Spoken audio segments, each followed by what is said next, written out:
Райхана бин Зайд ибн Амр. В битве с племенем Бану Курайза мусульмане одержали победу и вернулись с трофеями и пленницами, среди которых была красивая и воспитанная женщина, Райхана, дочь Зайда. Ей предложили принять ислам, но она наотрез отказалась, решила и далее исповедовать иудейство. Тогда пророк мир ему распорядился о том, чтобы ее отделили от пленниц. Позже посланник мир ему зашел к ней и сказал: «Если ты выберешь Аллаха и его посланника, то посланник Аллаха выберет тебя для себя». Она же ответила: «Поистине я выбираю Аллаха и его посланника». Когда же она приняла ислам, он даровал ей свободу и женился на ней. В качестве брачного дара он дал ей 12 окия, мера веса равная 12 драхмам или 37-44 граммам.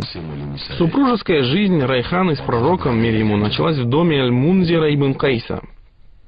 Посланник Аллаха, мир ему, полностью содержал ее, как и всех остальных своих жен.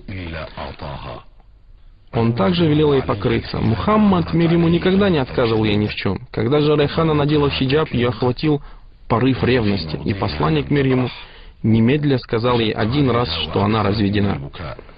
Райхане было очень тяжко перенести это. Ее глаза не просыхали от слез. Однажды посланник, мир ему, посетил ее и, увидев, в каком она состоянии, сжалился и вернул ее. Отметим, что есть разные исторические сведения по поводу Райханы. В одних источниках говорится, что пророк, мир ему, женился на ней.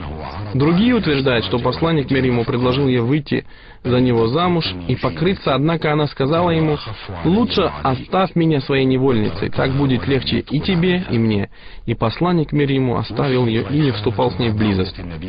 Райхана умерла по возвращению пророка, мир ему, с прощального паломничества и была похоронена на кладбище Бакия рядом с его женами.